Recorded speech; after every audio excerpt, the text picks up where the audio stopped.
Laois are against Waterford this weekend. Laois took a 20-point defeat last weekend against Tipperary, while Waterford drew with Dublin. And we're going to play a little bit of a tune here that sort of, I suppose, sums up what you saw in that game last weekend. Armored cars and tanks and guns came to take away our sons, but every man must stand behind the men behind the wire. So, what's that all about? Well, the man behind the wire, I was only looking back at it. In recent days. And remember, there was always like great talk and rumour that Davy had a fella behind the goals, giving instructions to Mark Fanning when he was at Wexford about puckouts and stuff like that. I think he was actually caught on camera a couple of times. And, of course, it was the night after and all that. It never happened or anything like that. But it looked to be the exact same the other day down in Friar Field, particularly on the bank at the far end. There was nobody on that bank. So there's plenty of people on the other bank. And there was still a fella in Waterford garb with a headset throwing the ball back to Sean O'Brien and talking every now and then. On the other bank where there was nobody, it was so blatantly obvious. The man was just standing at the back of the goals. And you could see he was like, it looked like he was giving instructions to Sean O'Brien. I don't know.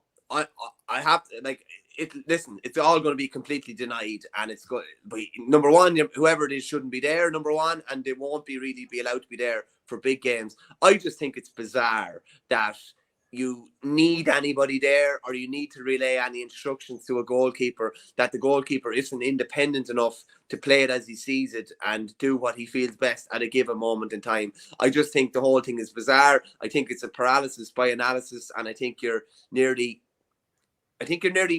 playing with a lad's head. No, he knows there's somebody there giving him instructions behind the goal. This is me. This is what I'm reading into the situation from what I'm seeing. And if that's the case, I think it's bizarre. I think it's mad. And I think it shows a lack of trust in your players as well.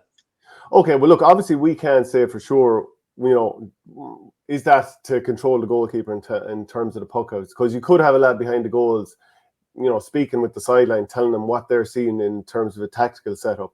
You could, Shane, but the only one thing I'll say to you about that is you would have him standing up the top of the bank to make sure he's able to see everything, whereas this fella is standing down the bottom of the bank, and literally Sean O'Brien is the one person that's in his eye line. Yeah, okay, well, just for the sake of it, I'm giving both sides of potentially what could be going on here. But I would say to you that in terms of getting an advantage with puckouts and stuff like that, if you had somebody high up in the stand, and I'd say around midfield, who's able to see the full picture of the pitch, like yourself, if you're standing on the pitch, sometimes there's just lines of bodies everywhere. It can be difficult to see where the space is. Whereas, let's say you were up in the stand, Hogan stand, the centre of the pitch where we'd often be in the press box. You can look down, you can see where a big pocket of 20 yards is, and you can see the other side, a guy could make a run or is about to make a run across. If you were able to quickly shout, like, let's say, like, what position of the pitch number 12 is, don't you? Yeah. Yeah, so it's left wing forward, everyone would know. So left if you just half forward. Left half forward. Let's say you shouted into a headset 12 and it went straight to the goalkeeper and he's 12. He's like immediately knows how hard he has to hit it and where he has to go with it. So I think there is a big advantage to be got there. And a goalkeeper at times, like some goalies are very good at spotting it. Others aren't so good, but they're very good at putting it there if they knew where to put it. So I think there is an advantage to be had, if I'm being honest about it.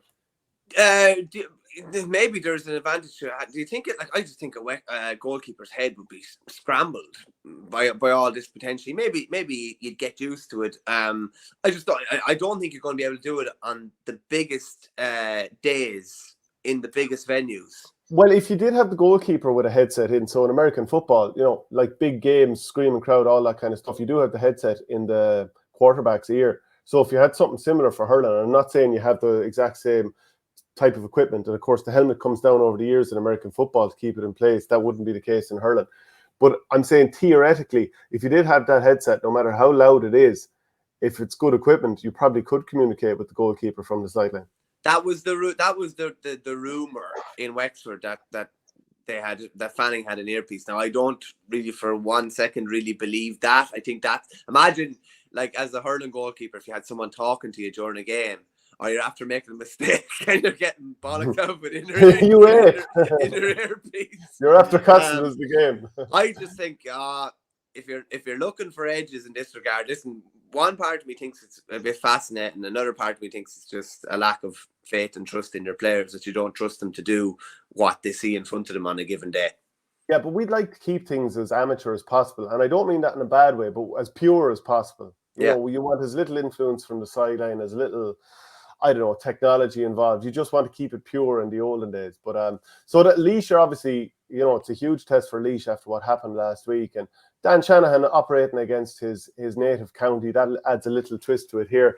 And I suppose I'm looking at the Laois team from last week, and there's plenty of good players in there, but the manner of the defeat, I wonder, will Ross King start this game? Paddy Purcell, a couple more, maybe James Duggan get the start here. But they took an awful pace. And so what will Willie Maher be looking for from his team this week? Because confidence is sure to be down.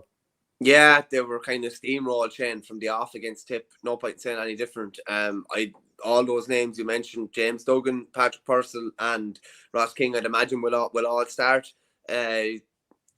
Peter Scully picked up what looked like a hamstring injury and was just standing in at the edge of the square at the end. So I don't know whether he's going to be fit to play, and they can't really afford to be really missing anybody.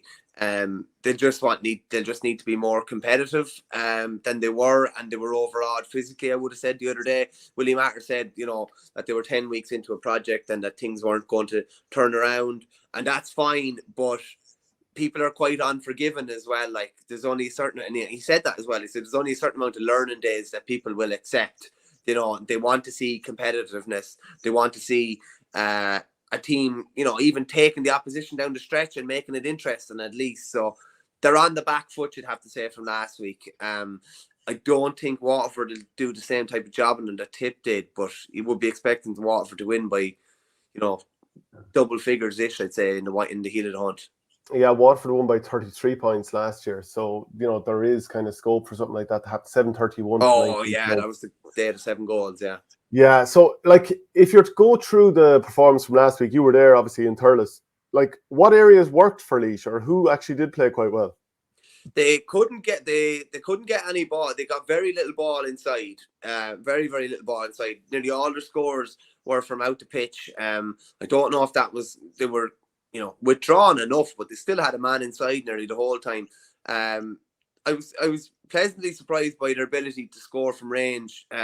James Keys got 2, Tomas got 4, nearly all from distance as well.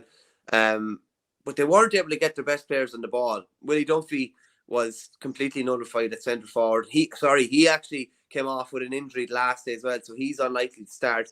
They couldn't get Picky Maher on the ball. I think he might have got the ball in his hand maybe once in the course of the game. So, developing some sort of a plan where you're going to get your best players on the ball and they're going to be heavily involved no matter who they're playing against. If that's a case of having to have them out around the middle third and you score from distance, then so be it. Because if the quality of ball going into them when they were inside was just not good enough, and they were coming up against lads that were going up against Breen or Barrett in a 50-50 ball going into the forward line, there's really only going to be one winner there. Yeah, Tomas Keys from Camross and James Keys from Cole Shanahan, both of those seem to perform quite well. Yeah, they were very good. They got 6 from play between them. Tomas in particular hit 4 from play. And he was decent in the county final earlier on this year, or last year that I was at as well, where Camross were beaten by Clough Ballacalla. But it looks like they're going to be down, as I said, Willie Dunphy and probably PJ Scully as well. So a big thing with Laois the last couple of years has been trying to keep their best players on the pitch. They've had 4 to 5 big injuries throughout the league and carried that into championship and kind of been struggling to get their best players starting. And the problem is when you're coming up against a better caliber of opposition, you're pushing your body harder, everything's going faster, and you're more likely to pick up a knock as well. Realistically, for Laois, I'd say in this league, it's going to come down to that Antrim clash and who wins that game. And the winner, more than likely will avoid that relegation playoff, which is more than likely going to be against Westmeath.